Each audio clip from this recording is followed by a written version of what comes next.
नमस्कार दोस्तों, आप सभी को मेरा YouTube चैनल आरआर का नोटबुक पे स्वागत है। दोस्तों, आज हम फिर से आप सभी के बीच एक ऐसी कहानी का सारांश लेकर आया हूं जो प्रेम और त्याग का मिसाल बन गया है। वह कहानी का शीर्षक है उसने कहा था, जिसके लेखक चंद्रधर शर्मा गुलेरी जी है। तो आइए दोस्तों, देर ना करते हुए आज की इस कहानी सारांश को समझने और जानने का प्रयास करते हैं।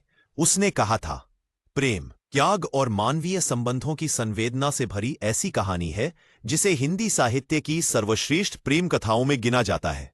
यह कहानी दर्शाती है कि प्रेम केवल पाने का नाम नहीं, बल्कि निभाने और मरते दम तक किसी की रक्षा करने की भावना है। कहानी की शुरुआत बचपन की मासूमियत से होती है। कहानी की शुरुआत अमृतसर की सड़कों से होती है, जहां लगभग 12 से 13 साल का एक लड़का लहना सिंह दौड़ता भागता फिर रहा होता है। वह एक चंचल, शरारती और हिम्मती लड़का है। इसी दौरान उसकी मुलाकात एक सुंदर मासूम सी लड़की, कड़की आंखों वाली बच्ची से होती है, जो अपनी दादी के साथ बाजार में घूम रही होती है। लहना सिंह उसकी सुंदरता और मासूमियत से इतना प्रभावित होता है कि साहस करके उससे पूछ बैठता है, तेरा नाम की है? लड़की शर्मा जाती है, पर लहना बार बार पूछने पर अड़ा रहता है। उसके सवालों से परेशान होकर वह बस इतना ही कहती है, तू बड़ा शैतान है। और यह सुनकर लहना सिंह के मन में एक हल्की सी टीस और मिठास पैदा होती है। यह एक ही छोटी सी मुलाकात उसके जीवन में अमिट छाप छोड़ देती है। समय बीतता है, लहना बड़ा होता है और ब्रिटिश भारतीय सेना में भर्ती हो जाता है।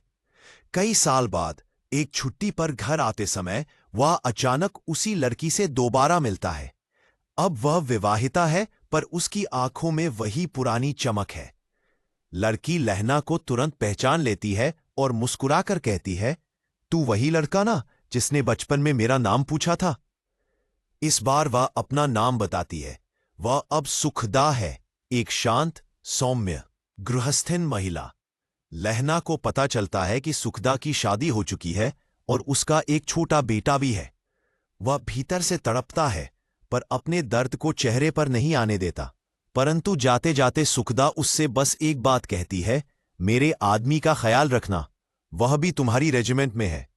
यही वाक्य उसने कहा था, बाद में लहना की जिंदगी का धर्म बन जाता है। समय बदलता है और प्रथम विश्व युद्ध छिड़ जाता है। लहना सिंह फ्रांस के युद्ध क्षेत्र में लड़ने भेजा जाता है। वहां उसे सुखदा के पति जमादार हुक्म सिंह मिलते हैं। लहना सिंह हर समय हुक्म सिंह की रक्षा करता है। कभी उनके लिए गोलियां रोकता है, कभी उन्हें खतरे से बचाता है, कभी उन्हें ढाल बनकर सुरक्षित रखता है। वह यह सब इसलिए करता है क्योंकि उसने कहा था, जिस लड़की से उसने जीवन में बस 2-3 बार बात की थी, जिसे वह कभी अपना नहीं बना पाया, उसी की एक विनती को अपनी जान से भी बढ़कर निभा रहा है। एक दिन युद्ध बहुत भयानक हो जाता है। गोलियों, बमों और धुएं के बीच लहना सिंह हुक्म सिंह को बचाते बचाते स्वयं गंभीर रूप से घायल हो जाता है।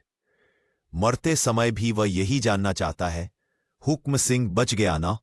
जब उसके साथी बताते हैं कि हुक्म सिंह सुरक्षित है, तब उसके चेहरे पर एक शांत मुस्कान फैल जाती है। उसका अंतिम वाक्य है, उसने कहा था, और वह अपनी अंतिम सांस ले लेता है। यह वाक्य उसके जीवन का सार बन जाता है, प्रेम का प्रमाण, कर्तव्य का उदाहरण और त्याग की चरम सीमा। इस प्रकार कहानी का संदेश की ओर देखने से यह पता चलता है कि सच्चा प्रेम न स्वार्थ मांगता है, न प्रतिफल। कहीं बात को निभा जाने में भी प्रेम का सौंदर्य है।